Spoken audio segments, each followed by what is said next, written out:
Bom dia a todos. Agradeço demais pelo convite, agradeço demais ao Sebrae, a organização e aqui ao pessoal da Arena para estar aqui com vocês hoje. Eu vou fazer uma pequena introdução. O pessoal estava rindo de mim ali na porta, porque eu chego no lugar e pergunto sobre o que eu devo falar. É uma pergunta que eu faço sempre, as pessoas riem de mim quando eu faço isso, mas é a pura verdade. Então eu começo, geralmente, me apresentando um pouco melhor, e depois o que eu faço é instigar vocês a fazerem perguntas.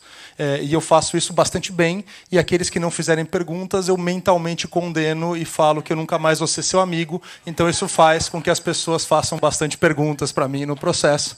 Então eu vou começar me apresentando e já vão preparando, por favor, as suas perguntas, porque eu tenho 1h30 para responder perguntas, e se ninguém me pergunta, eu fico divagando sobre coisas aleatórias, da economia, a evolução, os dinossauros, então é legal quando vocês fazem perguntas, porque as coisas ficam mais direcionadas.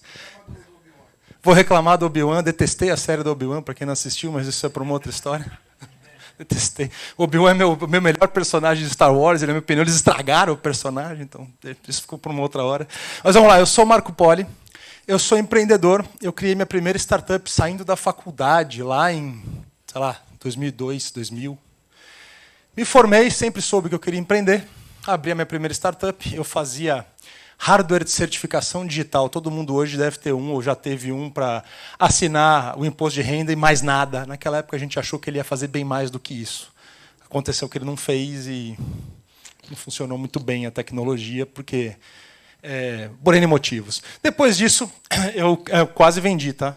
Quase vendi. Um banco comprou e, infelizmente, no meio do caminho, o Banco Central discordou do banco e encerrou o banco antes que ele pudesse me pagar. Mas tudo bem, isso não vem ao caso. Depois disso, eu abri mais 4 startups ao longo da minha vida. Sou empreendedor, gosto de fazer negócios. A partir de 2010, eu comecei a investir em empresas, porque é sinérgico, né? Quando você cria empresas, você acaba sabendo como elas funcionam e ajudando e entendendo como elas crescem. E comecei a investir. Eu investi em mais de 53 empresas.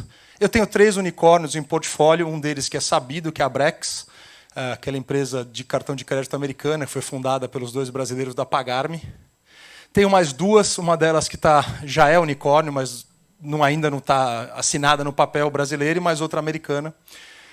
A partir de 2015, eu comecei a estudar inovação e como é o processo empreendedor e o relacionamento entre empresas tradicionais e startups. E comecei um doutorado nessa área, inclusive na Faculdade de Medicina da USP, que eu devo estar completando esse ano ainda, se tudo der certo. Se tudo der certo é a parte importante da frase. E ajudo muito no ecossistema, colaboro muito no ecossistema, sou um dos principais doadores de tempo e esforço para o ecossistema, porque eu acho que é assim que o ecossistema cresce, é assim que nós conseguimos mostrar a relevância da inovação para um país que nunca entendeu como funciona, nem a evolução, nem o progresso, e muito menos a geração de riqueza e a qualidade de vida, que é, no fim, o que todo mundo procura ao longo da vida. Então, eu dou muito para o ecossistema porque eu acho que é assim que nós conseguimos mudar o Brasil, que precisa desesperadamente entender que o caminho que nós tomamos é o caminho da pobreza e é o caminho da irrelevância. E nós perdemos todas as boas oportunidades que passaram por nós, e essa é uma boa oportunidade que está passando agora, e eu faço o possível para ajudar a que nós não percamos esta oportunidade, porque ela realmente pode ser a forma do Brasil voltar ao mapa do desenvolvimento que ele abandonou muito tempo atrás. Tá? Faz aí suas boas décadas, quase 100 anos, que a gente resolveu tomar um outro caminho, o caminho da pobreza, e a gente fica toda vez tentando seguir o mesmo caminho da pobreza. E essa eu acho que é uma oportunidade para a gente colocar o Brasil de volta, pelo menos no sentido e na direção de ser um país que dá melhor qualidade de vida e mais riqueza para a sua população. Então, eu faço programas de mentoria com startups há muitos anos, já mentorei mais de 3.500 empreendedores e startups em temas como processo empreendedor, em temas como processo inovador, venda para empresas, tecnologia e modelos de negócio, e especialmente modelos de receita também. Então, eu já fiz isso com mais de 3.500 empresas. Eu já palestrei muito na minha vida, eu dei tranquilamente mais de 1000 palestras como estas que a gente está dando hoje. Tem gente que toma conta disso, eu nunca tomei conta, mas eu acho que se eu começasse a anotar, devia ficar longo o negócio. Não sei porque vocês estão rindo, vocês dois aqui. A Alessandra ali, só ela já deu uma 100 para ela, não sei quantas foi. Só ela ali já foi. O número é grande de interações. Vai também entrar na fila, não se preocupe, porque isso para mim é um give back muito importante, porque eu acho que é assim que a gente consegue fazer o Brasil crescer como país, né? Muito mais do que o ecossistema. Na minha opinião, nesse momento, o futuro do ecossistema está indissociável do futuro do Brasil, e eu acho que o ecossistema consegue puxar esse país para um lugar melhor. Começando em 2020, quando o marco legal das startups começou a circular, o ecossistema estava todo fragmentado, com associações representativas de algumas partes desse ecossistema. Eu tinha a Associação dos Fundos, eu tinha a Associação dos Anjos, que não é uma associação, mas é quase lá uma Associação dos Anjos. Eu tinha a Associação das Empresas de um certo tipo, eu tinha a Associação das Startups, mas não tinha ninguém que conseguisse juntar todos esses players e falar com uma única voz para que nós fôssemos representativos no processo de aprovação do que era, então, o projeto de lei complementar número 146 de 2019, que se converteu na lei complementar número 182 de 2021, que é o marco legal das startups e do empreendedorismo inovador.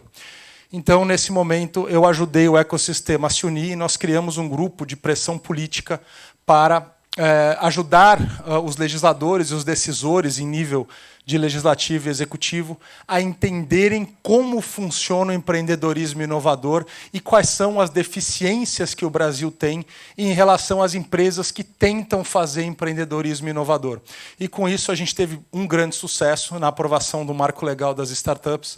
Conseguimos tirar do texto uma parte muito, muito errada que estava naquele texto, com muitas boas intenções do relator na Câmara, que foi o deputado Vinícius Poit, pré-candidato ao governo do Estado, que foi o cara que realmente carregou o piano na criação do marco legal das startups. Acabou que uma parte do texto tinha ficado ruim e nós conseguimos, no Senado Federal, reverter essa parte a muito custo, a muito trabalho, unindo o ecossistema. E, desde então, eu também trabalho em ajudar o ecossistema a ser entendido pelas instituições estabelecidas em nível país, né, em nível de Estado, em nível de governo. E uma dessas coisas foi, por exemplo, influenciar na aprovação do que nós chamamos de contrato público de solução inovadora. Eu estava conversando agora com o pessoal aqui do hospital a respeito disso, que é uma forma de licitação que foi criada no marco legal das startups, que é feita para o Estado conseguir comprar das startups.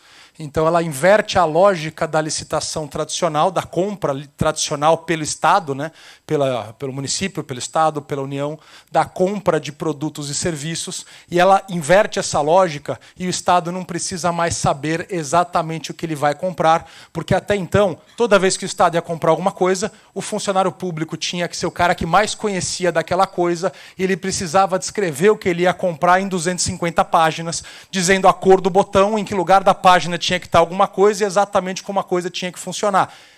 E como você pode imaginar, ele não é a melhor pessoa do mundo para saber tudo sobre todos, ou tudo sobre tudo.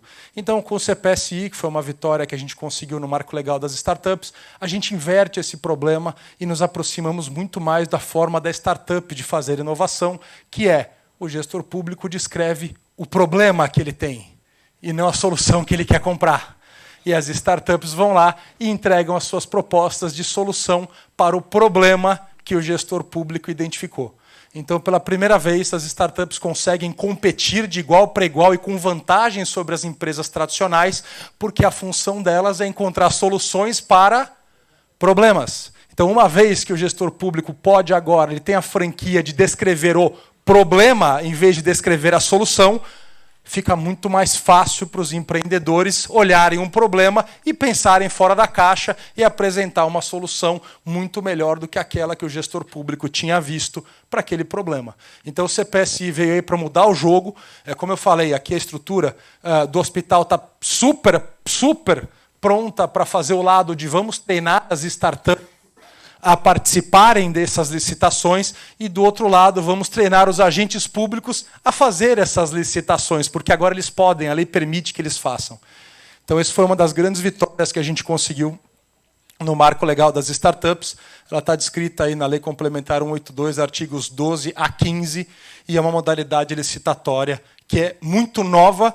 Ela não chamou atenção ainda do direito administrativo, porque não parece ser uma lei que mexe com o funcionalismo público, então o funcionário público não leu essa lei ainda, mas pouco a pouco a gente está chegando lá e mostrando, e nós já temos aí 2 interações muito bem sucedidas de licitações de CPSI, uma delas feita pela Petrobras, a outra pela Prefeitura do Recife, e tem mais uma que eu sei que está sendo feita, mesmo em tempos de eleição, pelo Estado do Rio de Janeiro, para fazer aplicação de compra inovadora para os processos públicos. Foi uma das grandes vitórias que a gente conseguiu dentro do marco legal das startups.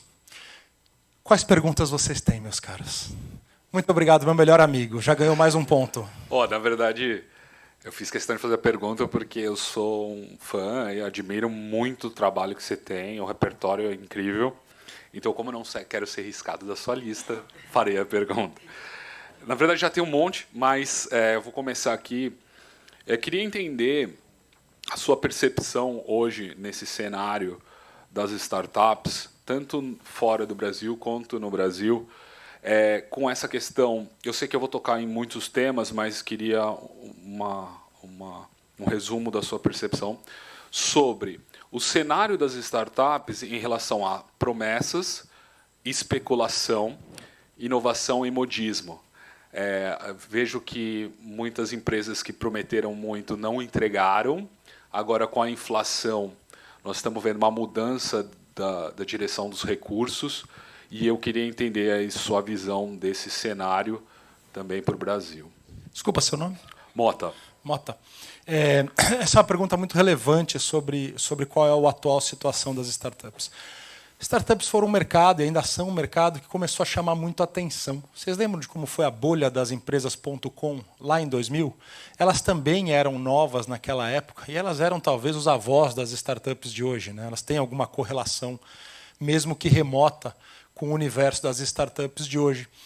E o que acontece é que quem estava dentro do ecossistema já sabia qual era o potencial dele. E aí, de repente, essa informação ficou pública e todo mundo começou a ver, nossa, existe um ecossistema, existem essas possibilidades. E nessa situação, o que acontece é que aqueles entes que têm dinheiro para investir ainda não conseguiram entender quais são as métricas que ele tem que aplicar para esse investimento e para esse retorno. No caso da bolha das .com, que foi aquela catástrofe que aconteceu no ano 2000, não sei se vocês lembram, que a maioria de vocês talvez não estava nem vivo nessa época, ou não tinha percepção para entender, mas eu estava lá, eu vi acontecer, eu estou nessa jornada há bastante tempo. O que aconteceu ali foi que, na década de 90, aconteceu a internet. E a internet mudou tudo. Por que ela mudou tudo? Porque, pela primeira vez, eu não precisava ter contato presencial com alguém para fazer um negócio com ele, para vender, para comprar. Então, a internet, pela primeira vez, ela fez em larga escala o que modelos de muito sucesso para a época já faziam, que eram as compras por catálogos, né? Você tinha o catálogo de e-mails, você falava lá o mail order, que até virou uma brincadeira jocosa com artigos sexuais, porque todos eles eram comprados por mail orders, ninguém ia na loja, né? Não tinha sex shops na década de 90.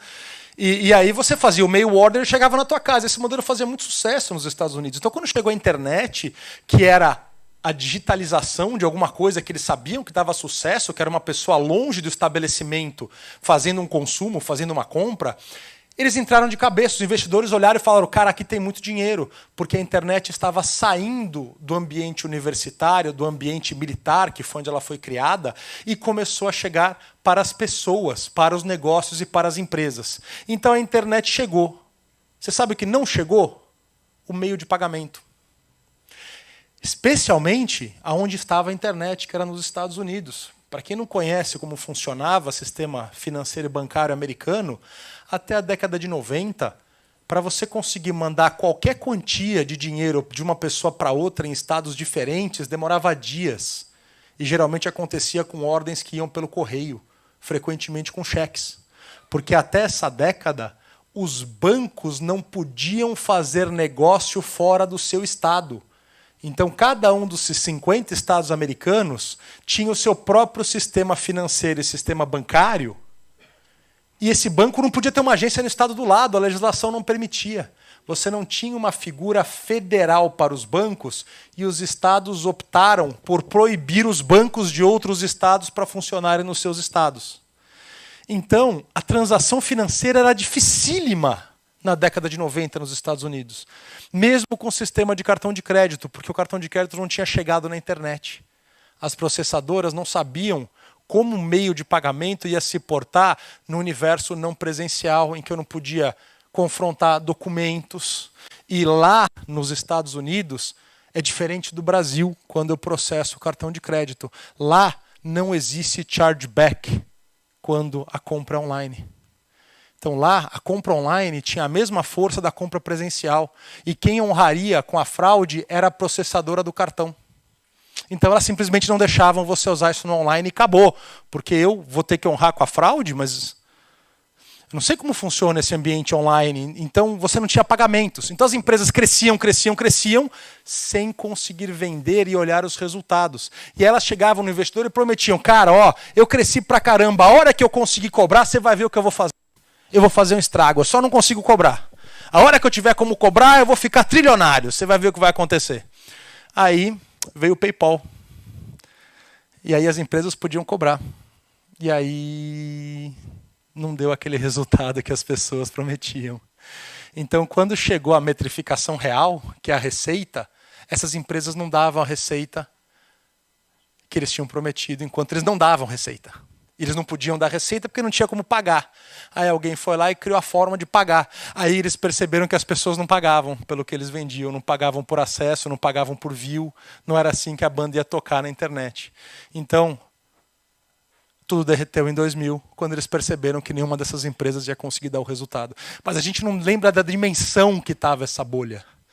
Tá? A dimensão dela, ao redor do dia, se não me engano, 23 de maio de 2000, a maior empresa da Bolsa Americana era a Cisco. Ela era maior que todas as petroleiras americanas, que tinham dominado a Bolsa. As petroleiras e as varejistas, por 80 anos, sempre tinham sido as maiores empresas da Bolsa. De repente, em 2000, a maior empresa da Bolsa era a Cisco. Para vocês terem noção do que foi a bolha da internet nos anos 2000. Não é nada nem próximo do que a gente está vendo agora. Mas nem próximo, porque os KPIs agora são muito bem definidos. E o que aconteceu é que dinheiro novo chegou no mercado e a promessa estava um pouco de over-delivery. Esse dinheiro novo não tinha completa conhecimento de como funcionava o mercado. Tá, então o dinheiro chegou, veio a crise e o dinheiro falou, tá, mas crise, né? É, né? Então é, né? Então é. Então a gente vai fazer o que a gente faz na crise, né? O que a gente faz na crise? A gente compra título do governo. É isso que a gente faz quando a crise chega. Então esse dinheiro saiu, mas não é por frustração do mercado das startups, é por condição macroeconômica. Então a gente tem uma taxa de juros que está aí beirando os 14%, né? De novo a mais alta do mundo. Então é muito difícil você optar por fazer um investimento de risco quando você tem o Estado pagando a risco zero, 14% ao ano, e o ministro da Economia vindo hoje no jornal dizendo que isso não devia ser tributado, inclusive. Hoje, no valor econômico. Hoje, só pegar o valor hoje. Estava vindo para cá ontem à noite, sei lá, eu sei que eu chutei lá o chão do carro xingando alguém quando eu li que o ministro acha que não deve ser tributado esse tipo de investimento. Entendeu? Então, quando você tem uma situação macroeconômica como nós vivemos agora, não, as empresas estão com um problema sério, porque os clientes não estão lá, né? As pessoas estão fazendo BNPL, Buy Now, Pay Later, a famosa compra parcelada, até de mercado, cara. Quando as pessoas chegam no nível do mercado de fazer a compra parcelada da comida, não tem dinheiro, não tem onde tirar. Então, a situação macroeconômica está muito ruim. O problema não é das startups em si. Teve uma situação macroeconômica muito boa, em que certas startups talvez tenham conseguido levantar mais dinheiro do que elas deveriam ou precisavam ter levantado, mas não foi um negócio nada que fosse comparável a 2000. Sim, não chegou nem aos pés do que a gente viu em 2000. E aí, claro que a mídia está alavancando um pouco para contar que deu um problema muito grande. Me comprem aí a edição da semana que vem para contar qual foi o enorme problema para vocês. Então, não é como está sendo pintado, não é como o leigo está vendo. Sim, existe uma cautela maior com o investimento, porque a condição macroeconômica está muito ruim. Ou vocês acham que não? Quem aqui está, estou super feliz, estou pagando menos no mercado, está rendendo mais o dinheiro? A gente está numa condição macroeconômica horrorosa. E essa condição macroeconômica horrorosa reflete especialmente no investimento de maior risco das empresas. O investimento em startup, no entanto, ele sempre foi um investimento de longo prazo. Então, ele não está sofrendo tanto quanto outros investimentos. Mas ele, claro, sofre, né? Sofre. Quando você estava com a taxa básica ao torno de 3%, de repente ela sobe para 14%. Assim, e a taxa básica é risco zero, porque se der algum problema, o Estado emite dinheiro e paga. Não sei se vocês sabem, toda vez que o Estado emite dinheiro e paga, quem paga é você. Na forma da inflação. A inflação é o Estado emitindo dinheiro para pagar a dívida que ele não conseguiu pagar, então é um imposto. Então, toda vez que a inflação chega a 12%, não se preocupe, é o Estado emitindo dinheiro para pagar a dívida que ele não conseguiu, que é o que está acontecendo hoje. Então, não tem risco investir a 14% para o Estado. Numa condição macroeconômica ruim, muito dinheiro flui para o investimento de menor risco. Então é isso que a gente está vendo agora. O inverno das startups. Só quem quer aparecer na notícia fala isso, né? Winter's coming. As startups. Sim, foi a primeira crise onde a startup entrou na Major Leagues, né? Onde a startup tem senadores e deputados ligando para as associações para perguntar o que eles precisam, o que eles querem fazer. Isso nunca tinha acontecido. E essa é a primeira crise que isso está enfrentando. As outras empresas estão muito piores. Só que quando uma startup demite 100 pessoas, sai no jornal. Quando não sei quem demite 5 mil, que pena, hein? O sindicato aí não, aí... Não sei se vocês leram como é que está funcionando a indústria bancária, eles estão demitindo dezenas de milhares por ano. Eu não sei onde está na notícia isso. O professor também, né? Então não tem mais agência, não tem nada. Aliás, tem várias agências para alugar agora. Se eu entrar no site de leilão da internet, o que mais tem é imóvel de agência. Antigamente você comprava imóvel da agência com a agência em cima. Agora você compra o imóvel da agência sem agência em cima. Só que o que aparece é startup, porque está na moda. Então você está sofrendo também um pouco do problema de estar na moda. Mas, cara, business as usual. Tem investimentos bons, tem investimentos ruins. Tem investimentos que levantaram dinheiro talvez demais, na minha modesta opinião, mas eu não estava lá a hora que ele levantou o dinheiro e agora está mostrando que dá problema. Tem empreendedores bons, tem empreendedores ruins. Como tem em qualquer negócio, não é novidade. Só que quando acontece numa startup, ele fica vinculado e vai lá e ganha um selo no ecossistema de que está com problema. Mas não é. É uma condição macroeconômica e não é mais aguda para as startups do que é para qualquer outra coisa. O dinheiro está difícil? Tá, mas também estava fácil demais antes. Como sempre funciona, né? A economia funciona assim, né? Então a gente estava aqui, agora a gente está aqui. Então não é nada, meu Deus, tudo vai ruir. Não, vou fazer outra coisa da vida. Agora sim eu vou prestar concurso público. Então não é assim. Entendeu? Ajudou? Muito, e se me permite, eu queria fazer uma pergunta associada a isso. Aí eu prometo não faço mais, eu deixo o pessoal, tá? Mas aqui eu tenho que valorizar, porque presencialmente é outra coisa.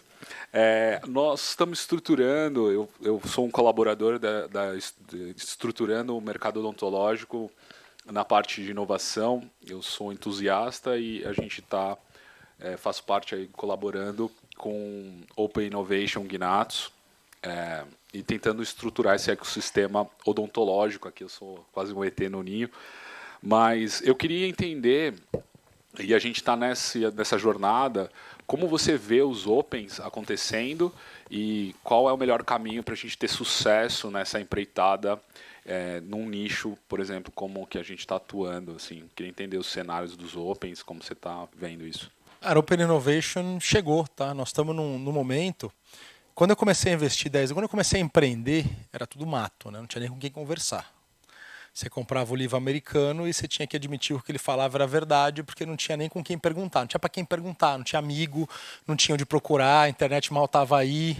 O pessoal não tinha um site no GeoCities que falava a respeito disso, que era o que tinha na época para distribuir. Quem lembra do GeoCities? Aí levanta a mão. A barba branca ali não... A Barba Branca entrega, estava lá, de preferência colocando o carinha cavando ali, né? O gif animado do carinha cavando no chão em construção.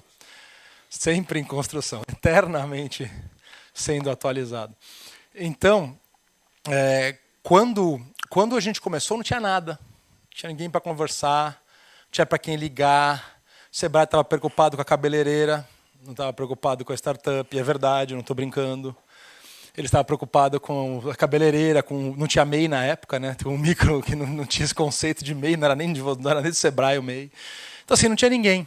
E aí o mercado começou a acontecer, e o mercado começou a aparecer. O Brasil teve umas poucas empresas que se explodiram nas .com, né? .com era avô das startups, mas não usava o método startup para criar negócios. O método startup foi criado depois do estouro da bolha. A forma como nós fazemos startups hoje, ela foi criada nos idos aí da década de 2000. Então, as .com, que foram na década de 90, elas eram empresas tradicionais que operavam no mercado de informação digital. É avô porque teve uma mudança considerável de mentalidade entre o que elas faziam e o que a gente faz hoje. A gente não faz a mesma coisa do que as empresas da década de 90 faziam. As empresas da década de 90, elas construíam estruturas físicas para fazer a distribuição digital. Hoje o que nós fazemos nós procuramos onde está o cliente e nós entregamos o que o cliente nos diz que ele precisa que seja entregue. É completamente diferente dos anos 90. Então, quando você fala de Open Innovation, começou, não tinha nada. Aí, de repente, começaram os investidores, aí em 2011, 2012, 2013, 2014, 2015, 2014, os estrangeiros vieram lá em 2008, 2009, 2010, foram todo mundo embora em 2014, quando a Copa do Mundo veio. Foi a Copa, não? A Olimpíada? Quem que veio em 2014? Copa. Quando veio a Copa do Mundo em 2014, a economia foi embora. E quando a economia foi embora, todo mundo foi junto. Então, os investidores estrangeiros que estavam aqui no Brasil, Sequoia, todo mundo foi embora, levantou e virou as portas. Alguns venderam o portfólio inteiro, tipo Intel Capital, vendeu o portfólio e foi embora. Porque, esse negócio não vai dar certo mesmo, acabou. O que antes era startup, não, o Brasil. Eles viraram e foram embora. E a gente continua aqui, fazendo o ecossistema crescer. E quando veio essa noção de inovação aberta, que foi, para quem não conhece, a inovação aberta foi um conceito que foi cunhado aí pelo professor Chesbrough, da Universidade de Berkeley, em 2003. Eu estava no mestrado quando foi cunhado. Foi os primeiros livros que eu li em 2003. Foi esse livro do professor Chesbrough, de Open Innovation, que inaugurou o conceito, né, e mostrava que as pessoas já faziam.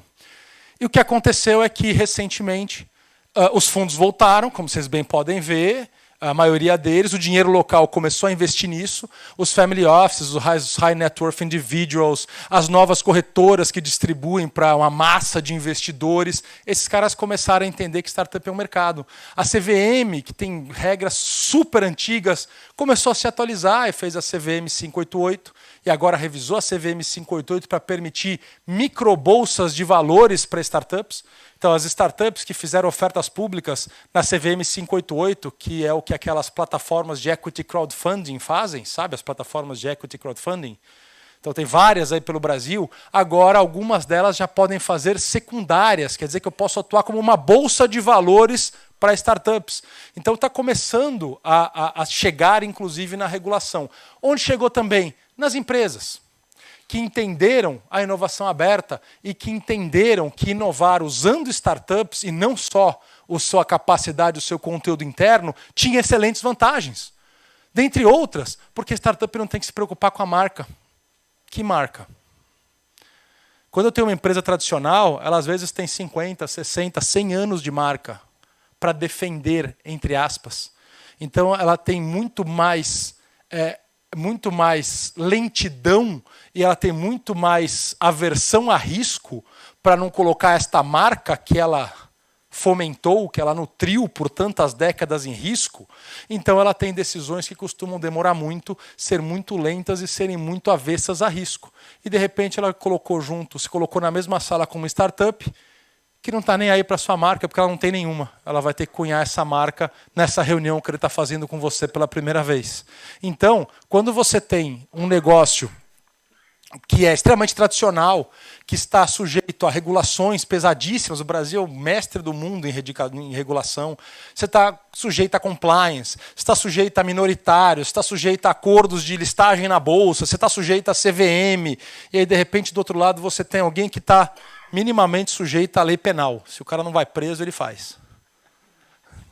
Então você tem esses dois extremos ali, sentados na mesma sala, e o cara vira e fala, eu tinha um problema, mas eu não consigo perseguir. Por que não? Porque eu não consigo correr esse risco, porque meu shareholder não acha que vai dar certo, porque eu só faço coisas que eu tenho 112% de certeza que é um sucesso. Ano passado era 110%, esse ano, como a economia piorou um pouco, tem 112% de chance de ter sucesso. E do outro lado tem você, que tem a competência, que tem o drive, que tem a inovação, que tem a tecnologia, que pode correr esse risco e te falta dinheiro, talvez, que costuma ser coisas que eu tenho de sobra.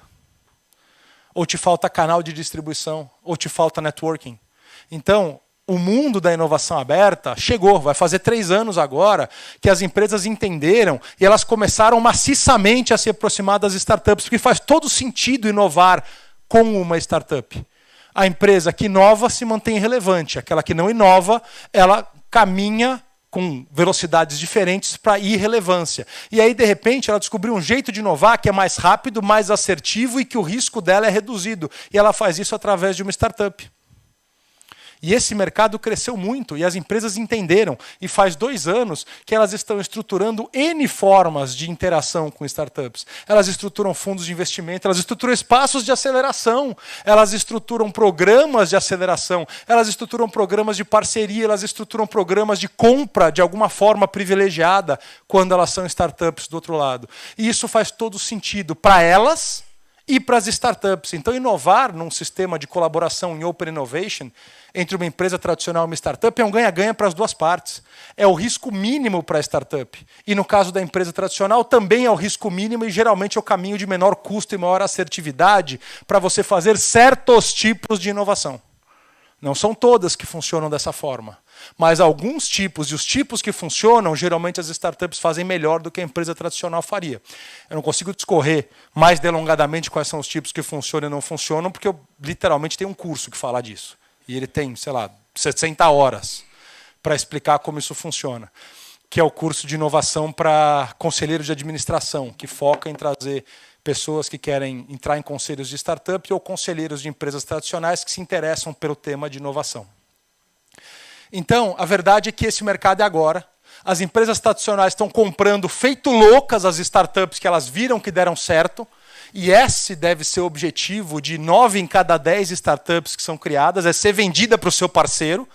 Não é aquela romantização de, nossa, eu vou vender o sonho da minha vida. Se você está fazendo o sonho da sua vida, você não devia estar fazendo uma startup.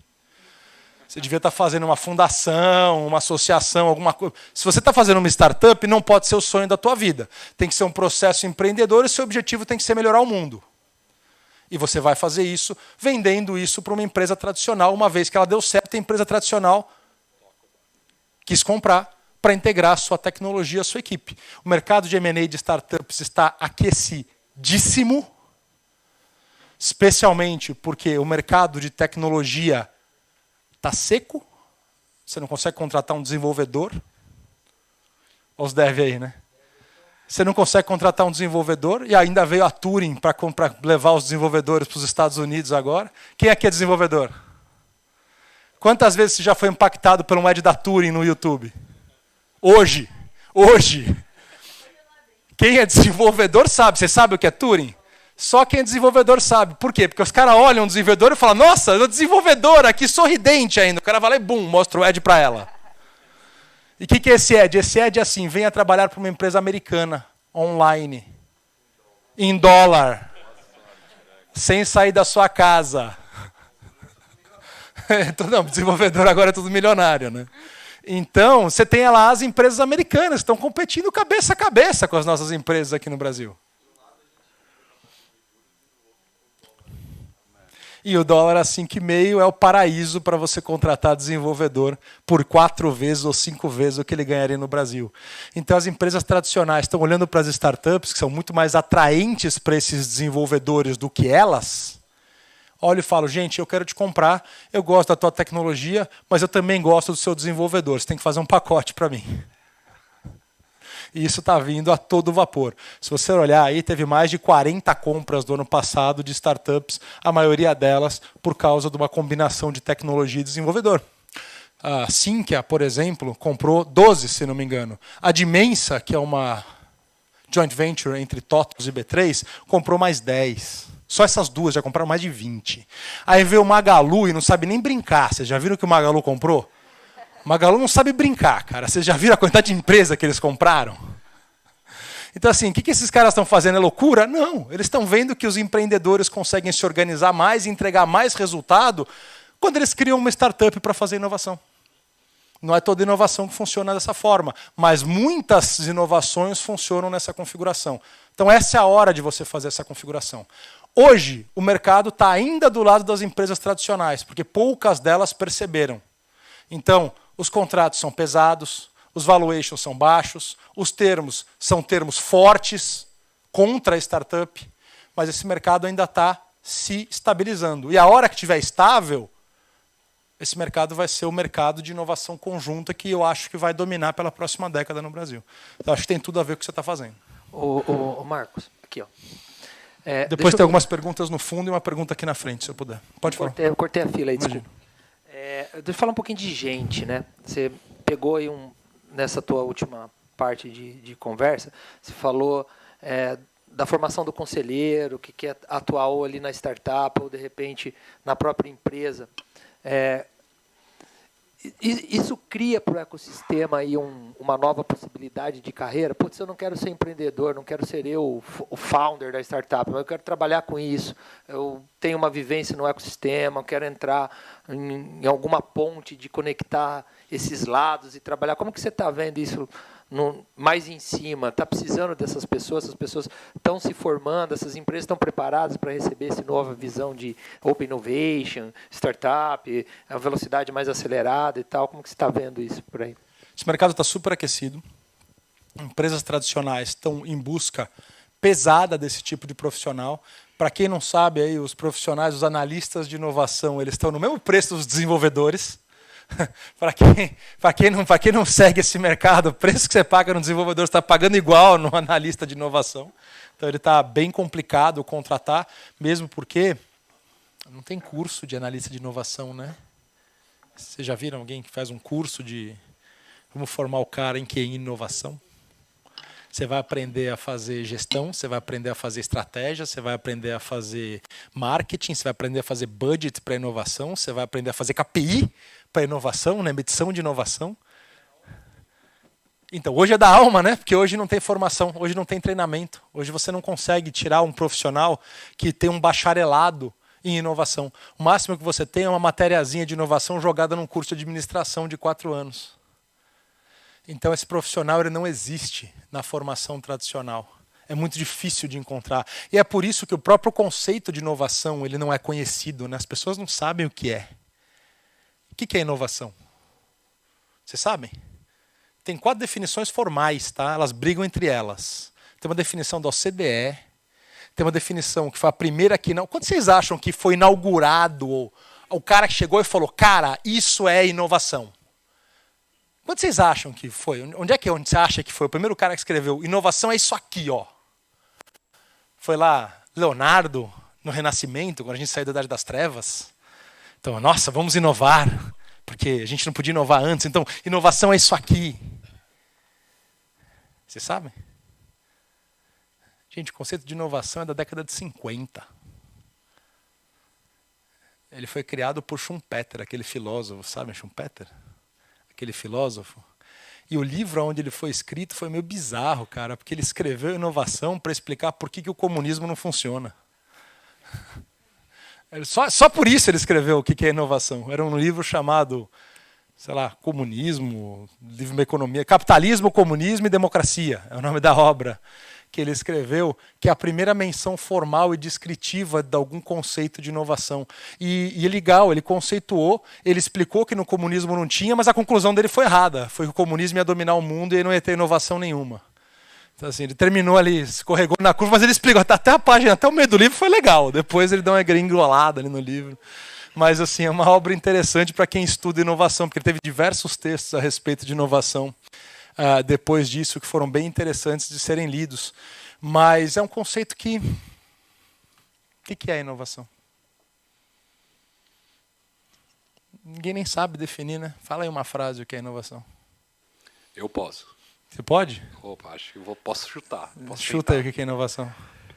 É algo novo que modifica a lógica de processos, coisas. Essa é uma definição que não está nenhuma das 4, por exemplo, que modifica a lógica. Não era nenhum dos modificadores, mas pode ser, entendeu? Porque assim, é uma coisa que é muito pouco estudada. Ela não tem pesquisa extensa por trás. Eu resolvi fazer um doutorado, eu queria falar de inovação. Não tem onde. Eu tive que criar o meu tema, encontrar alguém que topasse me orientar num tema que eu criei, e aí encontrar uma escola que topasse me aceitar no tema que eu criei. Entendeu? Então, assim, não foi uma tarefa fácil. E aí você é avaliado por quem não tem ideia do que eu esteja falando.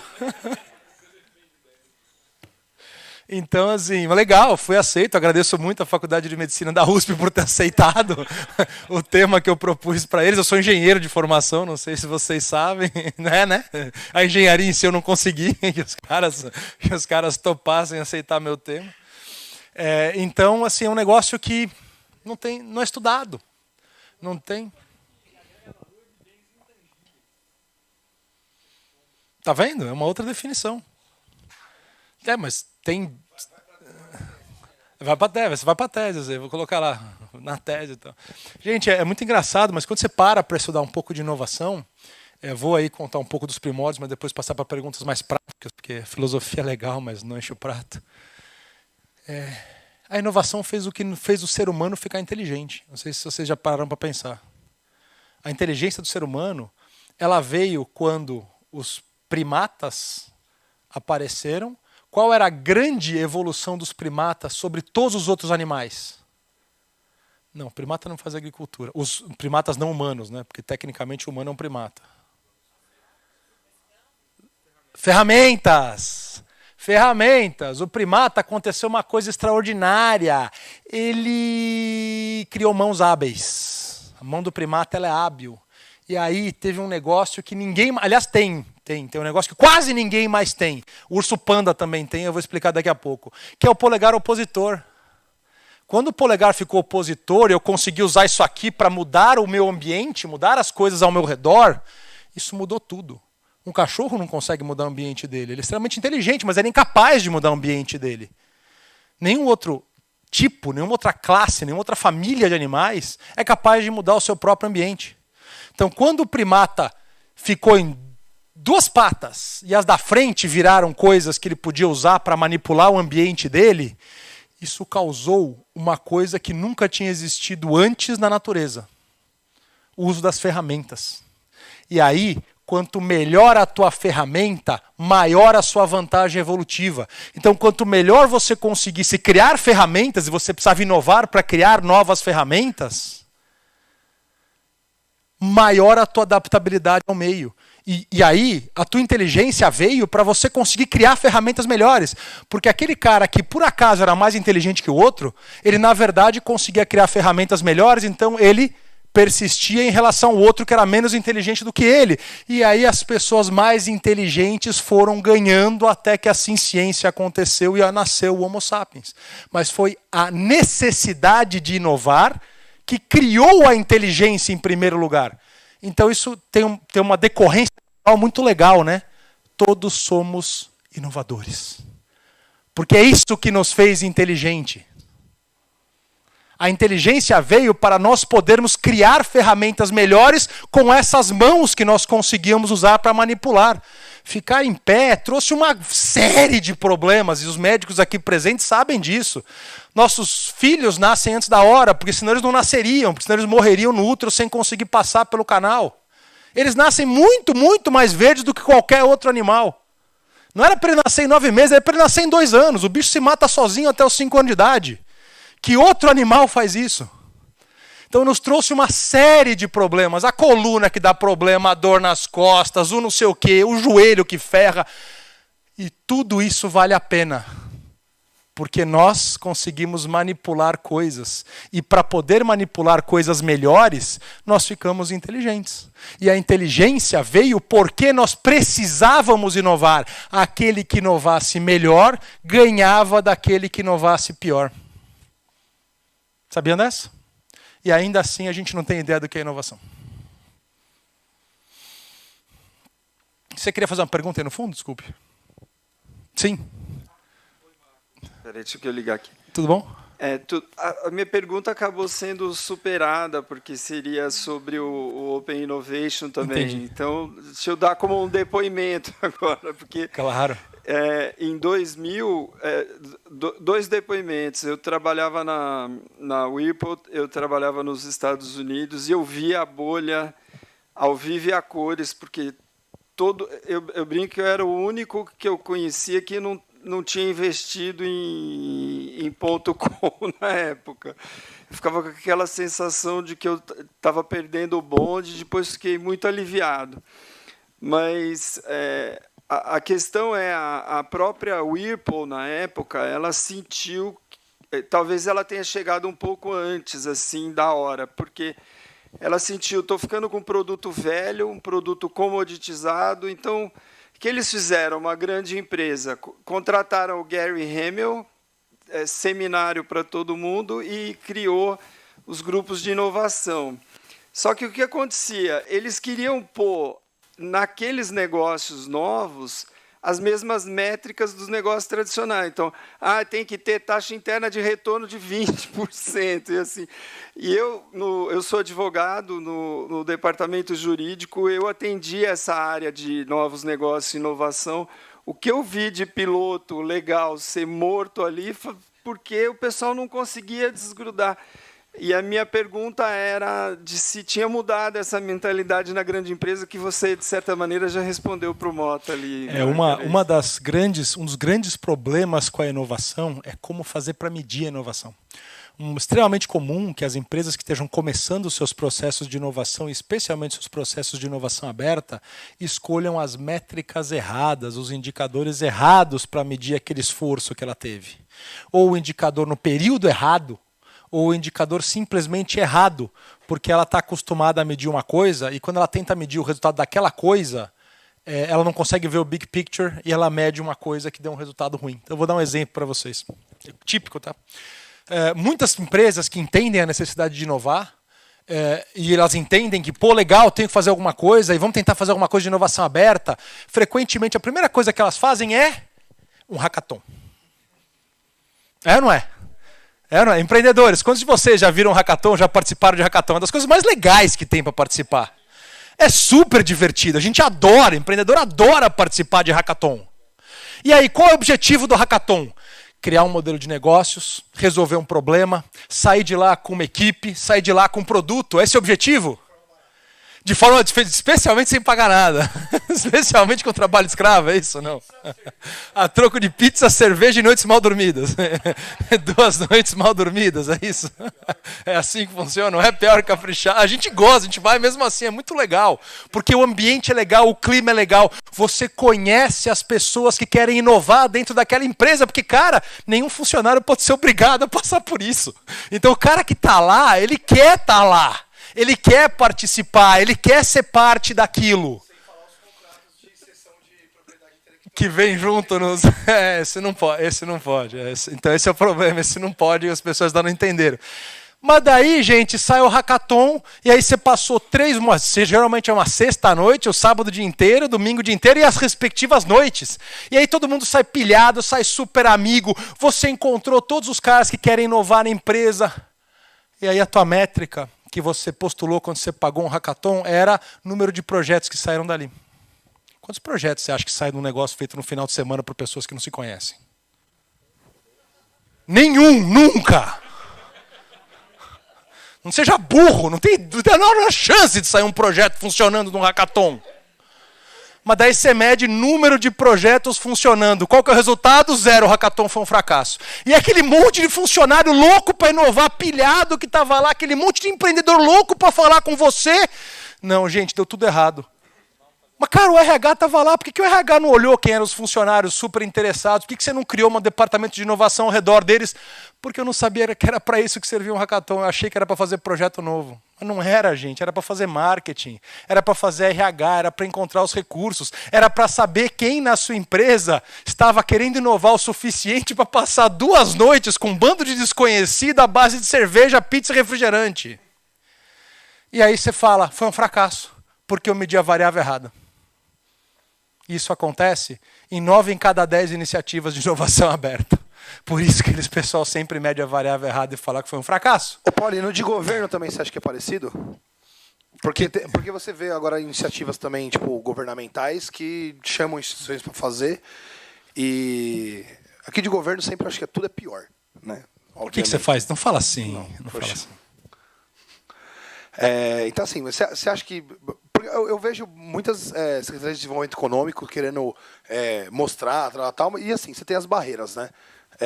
Hoje, você falou do marco legal, tal, do que mudou, e eu lembro que exatamente 4 anos atrás, no Startup SP, o pessoal fez uma pergunta sobre GovTech, sobre vender, né? Criar startups de GovTech. Que eu falava? E você foi contra. O que eu respondi? Você respondeu que sai desse mercado, senão você vai morrer de fome. Foi exatamente o que você falou. Se eu não me engano, foi dia 11 de julho. Foi 11 de julho de 2018. O que eu tava vestindo? Peraí, eu tava de gravata borboleta no dia? Peraí, acho que eu lembro que eu tava vestindo. Eu tava vestindo uma gravata borboleta, não tava? Foi o bootcamp do Startup SP, né? Eu tava lá. Eu lembro desse dia. Então, e aí, e pelo jeito, até do que você falou de GovTech, mudou um pouco. Mudou completamente o cenário. O quanto isso mudou e o quanto hoje você pegaria, apostaria e falaria assim, cara, porque hoje você vê as startups aqui, tem muitas que, primeiro, utilizam captação de recursos públicos para poder desenvolver a tecnologia. Segundo, são produtos que são geralmente mais caros e que vendem para boa parte dos hospitais, boa parte do mercado. Se for analisar, os caras vão ter que vender para alguma coisa que é negócio público. E o quanto isso facilita e o quanto isso você apostaria hoje, dado o marco legal das startups? É uma ótima pergunta. Especialmente quando a gente fala de saúde, não tem como dissociar a saúde do setor público, porque a nossa Constituição exige que tudo que tenha saúde no nome tenha, de alguma forma, interesse público envolvido, nem que seja para colocar lá os dados do que você fez com o teu dinheiro dentro de um sistema de informação federal. Então, quando a gente fala de saúde, a gente tem um problema de correr do setor público, porque é muito difícil você fazer saúde sem, de alguma forma, interfacear com alguém que tem um mandato obrigatório de prover saúde, que é basicamente todo mundo. Qualquer um que você fala, se a Petrobras deve ter mandato obrigatório de prover saúde, provavelmente, porque todos os entes públicos acabam tendo de uma forma ou de outra. Era muito difícil você vender qualquer coisa para o setor público até muito recentemente, porque a lei de licitações 8666 é uma catástrofe. Ela é uma catástrofe. Ela é muito ruim. Ela é muito ruim. Ela cria uma massa de funcionários públicos cujo único objetivo é gastar dinheiro. E é tipo 10% de todo funcionário público. A única métrica dele é quanto dinheiro ele conseguiu gastar. De tão difícil que é você comprar alguma coisa usando a 8666. Que é uma lei que veio para tentar coibir a inflação, coibir a corrupção. E veja aí que trabalho ótimo ela fez. Veja aí que super trabalho bom ela fez. Agora o trabalho que ela fez de verdade foi impedir que as pessoas de bem conseguissem vender alguma coisa para o Estado. E isso ela fez muito bem. Então a 8666 é uma lei catastrófica, de várias outras que o Brasil teve. Tá? Então assim, leis catastróficas para o Brasil. Constituição de 88, terrível para a inovação, terrível para as startups, terrível para o Brasil. Código Tributário Nacional, terrível para as empresas, terrível para os empreendedores, terrível para quem está começando um negócio.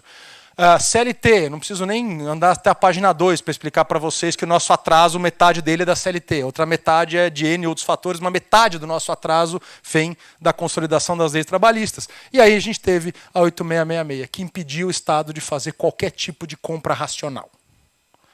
A compra que a 8666 deixa o Estado fazer é a compra possível. E tem uma massa de servidores públicos cuja única métrica é quanto dinheiro você gastou. Não sei se você sabe disso. É meio bizarro, um negócio meio chocante. E isso tem nomes, tá? E tem diversos nomes que ocultam esse negócio. Então a métrica do cara é quanto do projeto você conseguiu executar, quanto do não sei o que você executou. Mas na verdade, basicamente é assim, o cara é cobrado por quanto dinheiro ele gastou. Não importa bem ou mal, ele gastou. A lei, ele conseguiu gastar mesmo com a lei ali, atrapalhando o gasto. Você tinha 10 milhões para gastar esse ano, você está gastando 8 por quê? É isso aí. É isso aí, exatamente isso. Então, assim, o cara mais idiota que existe é o cara que chega no Estado e fala, eu vou economizar dinheiro para você. Porque o cara é medido por quanto dinheiro ele gasta, é um negócio absolutamente disfuncional. Então, a 8666 ela foi uma lei catastrófica. E que impedia qualquer tipo de empresa pequena de vender para o Estado, porque era tão difícil vender que o gestor público ele olhava e falava, eu quero gente que vai conseguir me deixar gastar muito dinheiro com ele de uma vez. Porque é muito difícil gastar dinheiro. Então chegavam aquele super contrato guarda-chuva em que o cara assinava com uma empresa que trazia um projeto para ele de 100 milhões de reais, de 50 milhões de reais, e falava, deixa que todo o resto eu resolvo. O cara fala, você é meu melhor amigo, você não sabe quantas noites em branco eu tive até te conhecer. Porque você é o cara que vai conseguir que eu gaste todos os 50 milhões que eu tenho para gastar. Então criou-se megas estruturas de contrato guarda-chuva, cuja única função era facilitar o gasto de dinheiro público. E aí, quando você tinha que vender para o Estado olhava e falava, cara, olha, eu queria muito comprar de você, mas quanto você vai vender? 200 mil reais, pelo amor de Deus, eu demoro 5 anos para conseguir gastar qualquer real. Eu prefiro gastar 50 milhões a 200 mil. Será que você não tem como falar para o Zé, que o Zé já tem um contrato de 50 milhões comigo? E aí o que acontecia é que você tinha que falar com o Zé colocava dentro do contrato que ele já tinha, porque o cara não conseguia fazer uma licitação só para você, porque a licitação tinha que ser de 50 milhões, ou então ela não fazia sentido, porque demorava milhares de horas de servidores públicos para fazer um processo licitatório, e aí o Zé foi o cara que sabe disso, que conhece como isso funciona, e ele fez um contrato de 50 milhões para vender o quê? Tudo. Não, mas certamente não está previsto lá que o que eu faço... Ah, tá sim. Porque é tão fácil que o Zé conseguiu, cara, o Zé conseguiu, o Zé é meu melhor amigo, eu consigo continuar a trabalhar e fazendo outras coisas, porque tudo que eu preciso comprar, o Zé vende para mim. Cara, mas o Zé é uma papelaria. Isso é a beleza, a papelaria vende tudo. E é essa a beleza da licitação, papelaria vende absolutamente qualquer coisa. Então o problema da licitação era extremamente agudo. Porque 8666 não deixava o Estado comprar. Então você queria vender, o outro lado queria comprar e a lei não deixava nem você vender, nem ele comprar. E foi assim por todas as décadas em que ela esteve ativa. Ah, não, mas agora tem a nova lei das licitações, a 14.133, e muda tudo, porque agora ela tem o diálogo competitivo. Que é exatamente a mesma coisa, só que agora é legal o gestor perguntar para você o que você quer vender para ele. Antes não era legal ele fazer isso. Antes ele tinha que adivinhar o que você queria vender para ele, ou ele tinha que se comunicar sem o Estado saber para perguntar o que você queria vender para ele. Agora, ele pode te perguntar, você explica tudo o que você quer vender para ele fala, muito obrigado, encerrei esta fase, agora eu quero comprar isto aqui, quem me dá o menor preço? Startups não são boas em dar o menor preço, não sei se você... está na mesma página que eu. Elas são boas de dar o maior valor, de dar o maior benefício, de inovar. E o Estado só sabia comprar pelo menor preço. Porque é isso que ele fez. Ele só sabia comprar pelo menor preço e com a maior eficiência possível para o Estado. Inclusive, eu não sei se você sabe, existe o conceito jurídico que os advogados vão olhar para mim e falar, eu nunca tinha interpretado isso dessa forma, que chama-se fato do príncipe. Quem já ouviu falar do fato do príncipe aqui? Levanta a mão. Não tem a ver com o Orleans e Bragança. Chama fato do príncipe. Você sabe o que é o fato do príncipe? É um conceito jurídico que diz assim, sabe aquele contrato que você assinou com o Estado? Ele pode refazer os termos e cancelar o contrato a qualquer momento. Desde que ele ache que ele pode ter algum benefício em fazer isso. Então todo contrato que você faz com o Estado, ele pode ser cancelado a qualquer momento. Por causa desse negócio chamado fato do príncipe. É um absurdo, não é? A primeira vez que alguém escuta isso, o contrato só vale para você. Ele nunca vale para o Estado. Porque o Estado pode refazer o contrato ao seu bel prazer, com esta simples justificativa. É melhor para mim. Qualquer coisa. Qualquer coisa. Ele vira e fala, isso é melhor para mim. Ele escreve um relatório, ele cancela teu contrato. Então todo mundo que vai contratar com o Estado, você nunca investe primeiro para receber depois, porque a chance de você não receber é sempre real e ela sempre existe. Então, toda vez que você contrata com o Estado, você sempre recebe antes, você nunca recebe depois, porque você nunca pode correr o risco dele dar um tapa do príncipe na tua cara e cancelar o teu contrato no meio do caminho. E o Estado acha que isso é absolutamente natural e que isso é a maior eficiência possível da compra pública. Então, veio aí o marco legal das startups que subverteu este processo. O fato do príncipe continuar vivo, porque ele é um princípio do direito brasileiro. O Estado sempre pode refazer o contrato que ele tem com você ao bel prazer dele. Tá? A qualquer momento. Ah, mas isso acabaria com a moral do Estado, isso acabaria com a confiança que eu tenho no Estado. É verdade. Isso acaba com a moral e a confiança que você tem no Estado. E ele faz isso a todo momento. Então ele evita fazer isso para grandes compras, para PPPs, para concessões. Mas para pequena compra, minha amiga, ele não tem qualquer pudor em fazer isso com você. Tá? E isso só depende do gestor público, que é o gestor contratual, querer. Então, quando você vai vender para o Estado, você precisa entender como o Estado compra. Se 3 pessoas aqui sabiam o que era o fato do príncipe, claramente nenhum de vocês mais entende como o Estado compra. Cara, fato do príncipe. Não, isso é maravilha para o Estado, porque o Estado pode, a qualquer momento, refazer qualquer contrato que ele tenha. É verdade, ele pode. Agora, o outro lado reage, né? Não é tijolo, ele reage. Então ele geralmente vai lá e bota o preço 3, 4, 5 vezes o preço, porque ele sabe que o Estado a qualquer momento pode cortar o contrato dele. E aí a gente fica num embate jurídico absolutamente insano. Marco legal das startups com o CPSI ajuda muito. Muito.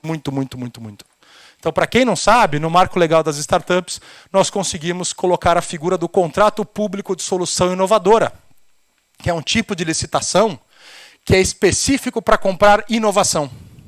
Então, o gestor público ele não precisa mais fazer um termo de referência que tenha 250 páginas descrevendo exatamente o que ele quer comprar. Ele pode fazer um terminho de 1 página dizendo assim: eu tenho este problema, eu quero que o mercado me traga soluções para este problema. E a minha avaliação não é por preço, é por preço-benefício. Então, se você conseguir mostrar um benefício muito maior a um preço mais elevado, eu posso contratar você de qualquer forma. Então, eu fugi do problema do preço, eterno preço mais baixo. Eu fugi do eterno contratinho que você tem de 500 mil, não ser aceito porque o gestor precisa de 10, 20, 30, 50 milhões, porque o tempo dele de milhares de horas para fazer um processo licitatório não faz sentido para o teu contrato de 200 mil reais. Agora ele faz um processo licitatório em 1 semana com 2 horas. Ele pode pegar um contrato da internet, baixar e colocar para rodar. E esse contrato é: me fale o problema que você tem aqui e startups venham me trazer soluções para esses problemas, que podem ser ortogonalmente diversas entre elas e que eu posso, na minha comissão de licitação, escolher, inclusive, as 2 propostas que são ortogonais e descobrir qual das 2 consegue dar o melhor resultado. Eu não preciso escolher uma. Eu posso escolher 2, 3 para resolver o mesmo problema nos primeiros 2 anos de contrato. Então, isso veio para mudar o jogo da compra pública. Contrato público de solução inovadora, previsto na Lei Complementar 182, artigos 12 a 15. Você discorreu muito bem sobre a marco legal das startups. Vou perguntar para você como na figura de investidor. Quando que você vê investir em uma startup que está prestando serviço para o órgão público? Isso é interessante. Se ela já está prestando serviço, se ela já conseguiu vencer a quase intransponível barreira licitatória, você tem um mercado em que você já presta atenção, porque por algum motivo ele conseguiu vencer. Aí você precisa entender como ele venceu essa barreira licitatória. Se ele venceu isso e conseguiu fazer uma ata de preço, que aí você consegue copiar muito rápido, se ele conseguiu vencer isso provando uma inexigibilidade, que aí ele tem um pouco mais de trabalho, mas ele consegue provar também, se ele venceu isso fazendo uma CPSI, e aí a CPSI... Esse é o pepino. Se foi uma decisão política, o risco continua sendo muito grande. Continua sendo muito grande. Porque políticos mudam. Então, pessoas mudam. Então, assim, se você tem, você tem uma forma de vender para o Estado que faça sentido para ser replicada para outras administrações, para outras entidades, faz todo sentido. Se eu vendi uma vez porque tinha interesse político naquela prefeitura para comprar, a gente não, isso para mim não é número que eu consiga aferir para dizer se esse negócio é viável ou não. Ele precisa ser viável, se o negócio dele é vender para setor público, ele precisa ser viável sem que eu precise das indicações políticas para fazê-lo. Infelizmente, nós sabemos que o processo ainda envolve muita indicação política no Brasil. Né?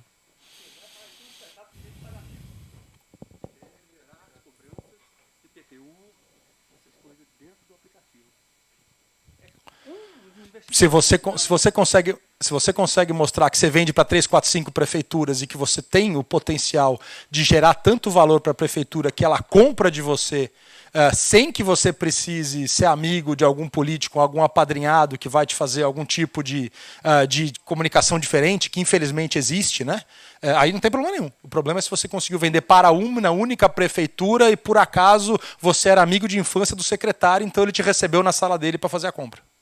E aí você não pode ter tantos amigos assim a ponto da tua empresa dar certo, entendeu? Não, mas aí é outra coisa. Ser recebido na sua sala não prende ninguém. Ser amigo de alguém ainda não virou crime, acho. Não sei exatamente como é que está a situação da STF a respeito desse tópico essa semana. Depende do seu amigo. Poli, quero voltar a um tema lá do começo ainda.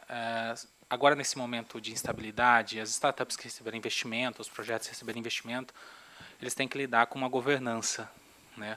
Uma maneira de comunicar, de reportar esses resultados. A imprensa está em cima, transformando isso em clickbait, né? Qual que é a dica para esses investidores, às vezes com um time pequeno, de comunicar, de fazer essa governança? Para os investidores, para os empreendedores? Para os empreendedores agora, comunicar isso, fazer essa gestão.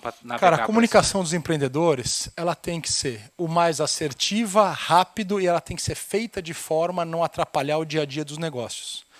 Ela tem que ser combinada com os investidores de forma que os investidores se sintam confortáveis em acompanhar essa empresa com o nível de informação que eles acham relevante, mas ela não pode ser tamanha que atrapalhe no dia a dia e que o CEO tenha que gastar uma semana por mês preparando o relatório, porque ele não faz o negócio dele, não vende. Então o ideal é, gente, vamos chamar os investidores, vamos combinar com eles um padrão de report que eu consiga automatizar colocando isso para funcionários que não são tão relevantes dentro da empresa para que eles consigam operacionalizar no dia a dia. Mas ele tem que ter, no mínimo, condição do caixa da empresa, quanto ela faturou, quanto ela gastou, os desafios que ela passou essa semana, e os melhores empreendedores colocam uma parte muito legal no relatório, que é assim, como vocês, investidores, podem nos ajudar. Olha, nós precisamos de contato nesta e nesta empresa. Se alguém aí tiver, por favor, me ligue. Olha, nosso desafio é esse aqui, esse aqui, esse aqui. Se alguém puder conversar com a gente uma hora, meia hora sobre isso, por favor, nos liguem. Então você tem um call to action para o investidor também aportar o que ele pode aportar em você nessas pequenas comunicações que você vai fazer para ele certamente mensalmente.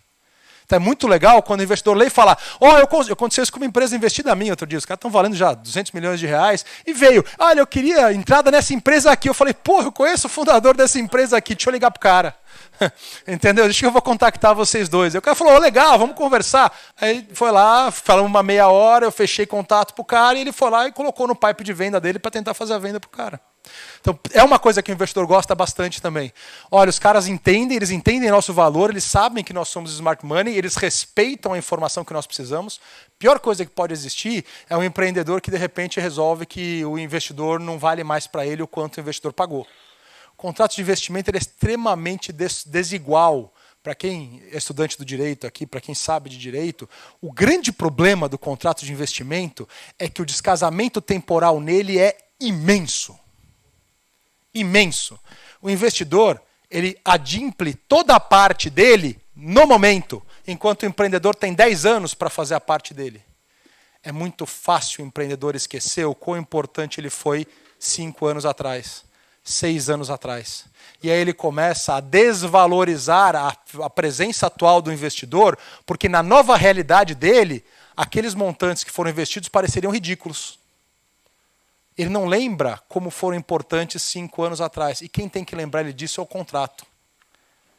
Então é um contrato que uma parte, ela faz a parte dela anos antes da outra parte fazer a parte dele.